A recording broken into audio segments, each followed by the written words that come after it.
Today, Kilroy goes off the shelf on the age-old debate, Avalon Hill versus SPI. Now, really, is it age-old? I don't think so. But people that got into wargaming, especially during my time period or when I got into wargaming, usually got into wargaming based on their first experience with either Avalon Hill or SPI. For me, it was Avalon Hill. First game I played was Panzer Blitz. First game I bought was Panzer Leader. And as you can see from my shelf here, I continued on with a lot of Avalon Hill over the years. Now, I do have some SPI, but I couldn't find one box game, so I don't have it on my shelves here. I have some bag stuff from SPI. But my experience was predominantly with Avalon Hill, and that was a continuation of my experience with board games, board games. So Avalon Hill had mounted boards or mounted maps.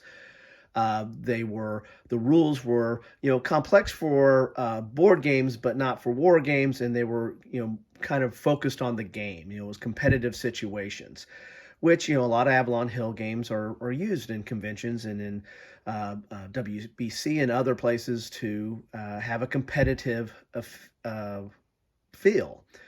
SPI, on the other hand, with Jim Dunnigan, focused a little bit more on simulation and add a little bit more complexity. And we're trying to recreate the military event or battle or war, whatever, what have you.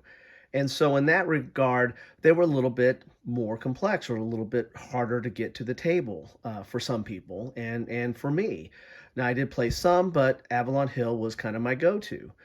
And if you talk to some people that got into the hobby back in the 60s, but mainly in the 70s or 80s, they're going to probably lean to one side, either Avalon Hill or SPI. That doesn't mean that there weren't other publishers back then. There were several other publishers, and I've played games from some of those and got into some of those.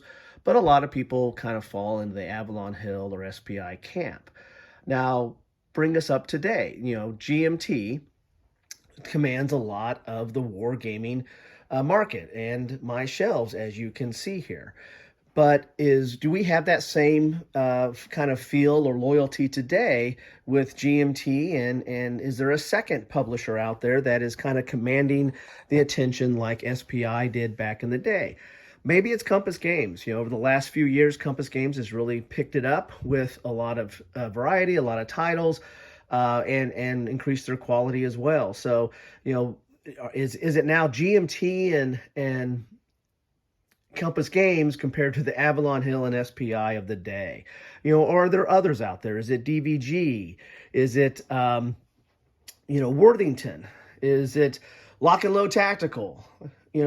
Like to know what your guys' thoughts on that. Who are the, is there anybody that rises to that level of Avalon Hill versus SPI feeling or loyalty that we had back in the 70s and 80s and the like?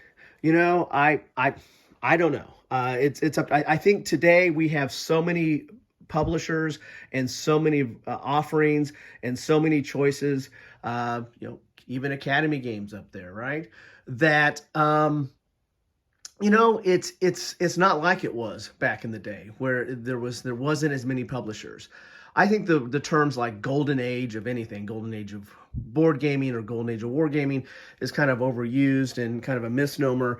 But, today, truly we have, I believe, more games that are available than ever before in the wargaming hobby. I think we have better quality of games, both in their components and in their rules and in their gameplay than we've ever had before. And I believe that, that the games are better. Now, that's my opinion. Your guys' opinion might be different. You might feel that some of the games from the 70s and 80s and 90s are still the best games that are out there. I think we've come a measurable distance from that. I think we've built and stood on the shoulders of giants, and we have better games today than we had back in that day. And I think we're in a great time, and I think it's a great time to be a wargamer because we have so many offerings and we have so many choices and we have so many good publishers out there. But what do you guys think?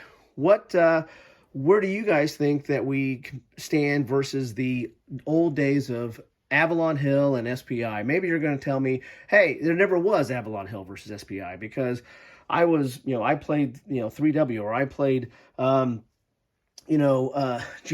or I played whoever was a publisher that you were more interested in their games at that time. And in fact, we still do have SPI around in the form of decision games. And so, some of those games are still around and being republished or being reformatted, or still have some life in some respects. But anyway, those are my thoughts for today. What do you guys think?